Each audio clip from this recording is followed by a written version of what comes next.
No one in the village knew the source of Malam Musa's suya, except for Joy. She watched as Musa brought out the body from his giant fridge, placed it on a table, and started cutting. She was terrified and moved backwards to run out of Musa's house, but a plate fell down, making a sound. Musa ran to see who just found out his secret, and it appeared to be his lover, Joy. In a town called Ajegunle lived peaceful and friendly people. The people were known for their undying zeal towards their various businesses. Various people came into the village to buy and sell, and since the people of Ajegunle were very friendly and welcoming, they welcomed everyone that came to buy and sell. Among the people that came to sell in Ajegunle is Malam Musa, a very gentle and easygoing man. He was so gentle, never talks much, except his marketing to his customers. The people of Ajegunle loved Malam Musa so much, and they loved the suya more.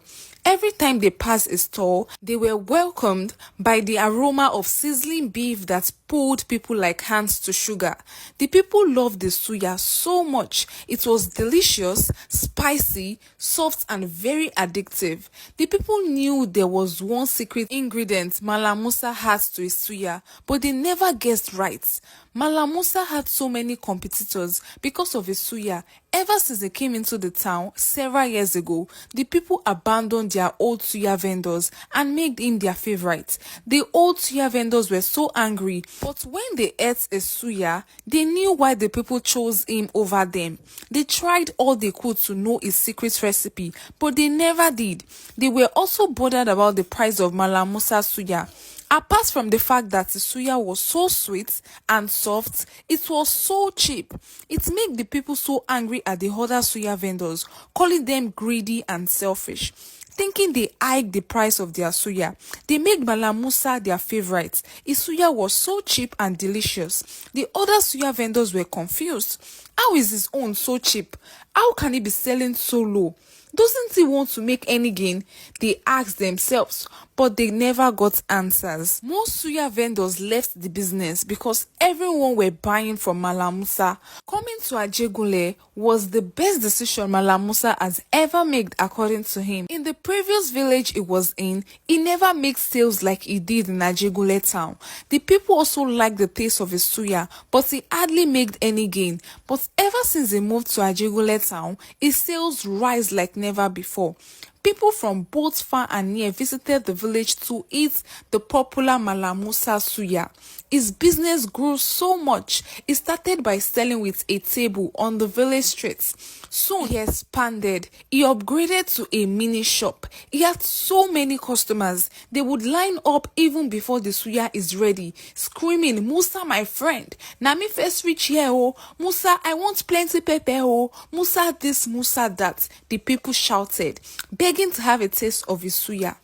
Soon, Musa couldn't handle the business alone anymore. It was draining for him. He was working so hard. He thought long and hard and decided to break his one rule of not hiring someone. Musa did all of his suya business himself. So many people went to him begging for a job. Some even offered to be a social media manager to expand his business to the city. But Musa rejected their offer. He never listened to them. But it became so much for him to handle. He broke his rule and hired 3 people. They had to assist him in selling alone. They are not involved in the meat cutting, washing process. This kind of bothered his workers. Musa is meant to supervise them while they do most of the work. But instead, Musa was doing most of the work. He had 3 shops at different bus stops. Musa would cut, wash, and boil the meat in his house before taking it to his various shops. It was a lot of work for Musa, but he never complained. He was doing it happily. It was a lot of work for him. He went from bus stop to bus stop carrying his meat. His workers wondered why he was like that. It kind of slowed down the speed of the business because it took so much time for him to bring the meat. And when it gets finished, they have to wait for him to bring another batch of boiled meat to the shop to be used as suya. His workers decided to have a meeting with Malam Musa, and so one day they did. Oga, we love your work well, and thank you say you give us this opportunity because we know say you no wan hire anybody before, but we feel say you suppose dey rest at this stage. We go take over, we go market go buy the meat, we go cook am, do everything for here, so you no go dey bother yourself, and like that the business go dey fast well. We no go get any delay, and our customers no go dey complain say we slow again.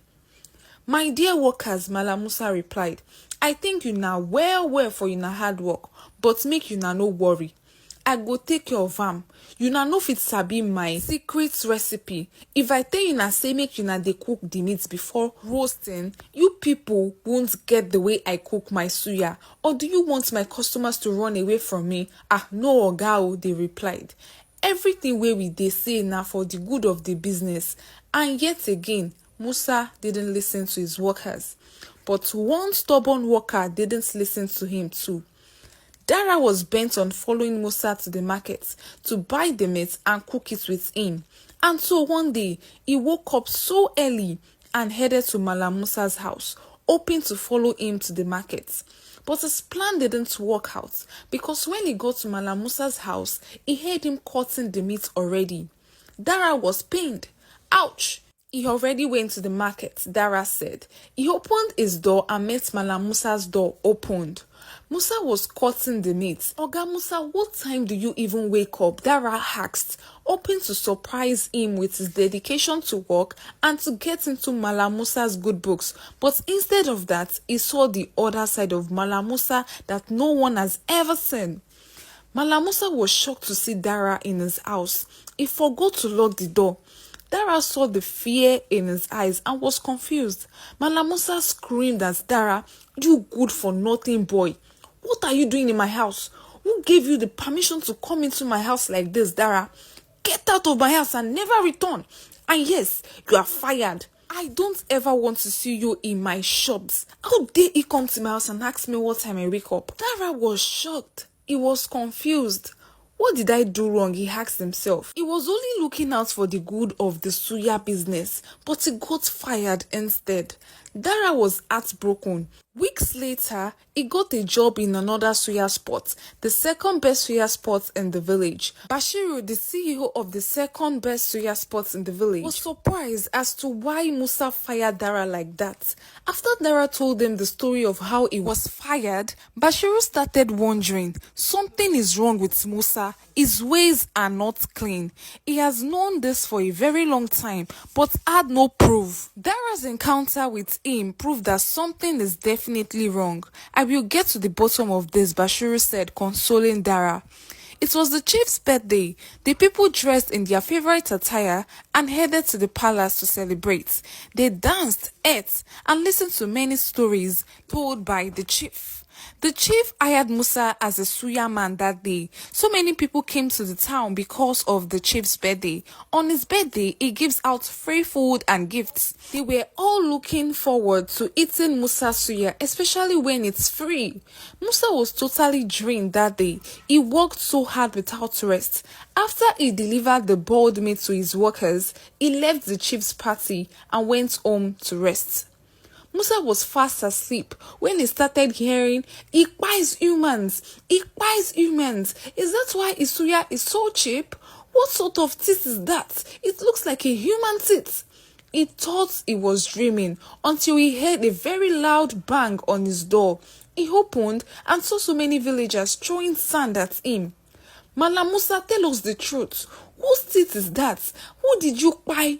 He became scared and confused as well. The people carried him and took him to the chief's palace.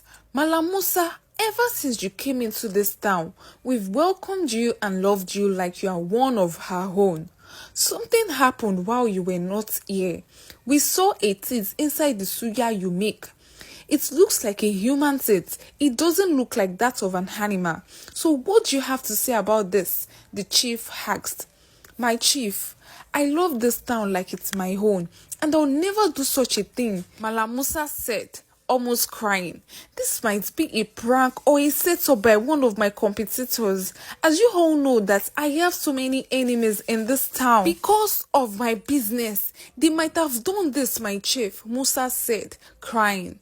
The people fell for his cries and asked him for forgiveness because everyone knows how other suya sellers were beefing Malam Musa, and just like that, he was free again. He continued his business and was more careful this time. Everyone were convinced that Musa had nothing to do with the Tate incident. It was a setup, but Bashiru never believed it.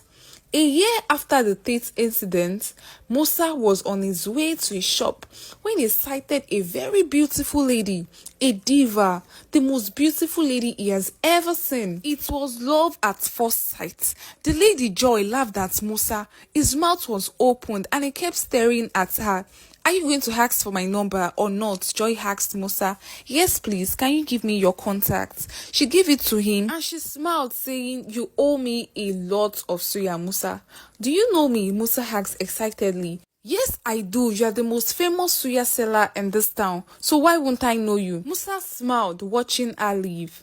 That was the beginning of Musa's love story. He loved Joy so much and did everything to make her his.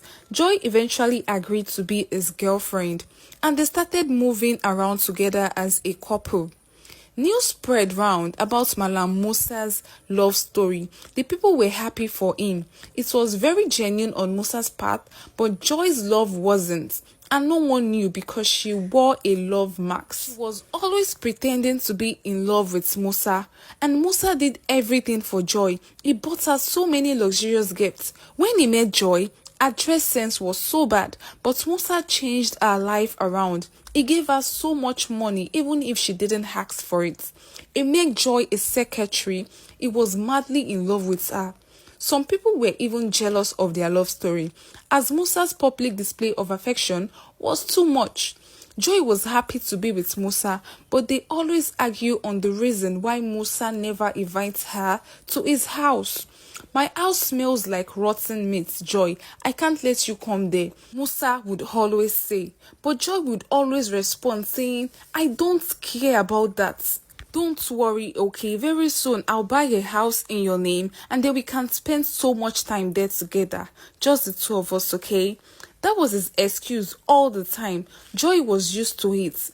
One day, Joy decided to take action.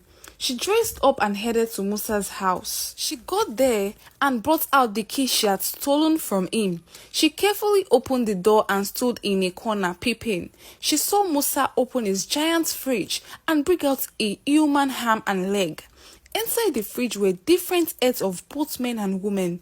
Joy was shocked. She had prayed so hard for the rumor not to be true. During this mission of getting to know Musa, making him fall in love with her, and getting into his house, she had somehow fell in love with him.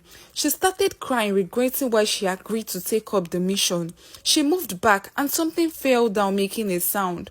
Musa ran towards that direction and saw that the one who just caught him is his lover. His eyes became red instantly. He couldn't move. He stood still. Why did you do it? Joy managed to say with tears rolling down her eyes. He had no answer. Joy ran out of the house to Bashiru's house, where she revealed everything she saw in tears.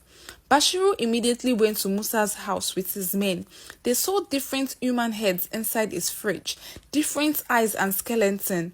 They took Musa to the chief's palace. He confessed to have been using human meat as suya. He lured homeless women, men and kids into his house, promising to give them free food and shelter. The old villagers were shocked. They've been eating human meat all along. They tried vomiting, but how?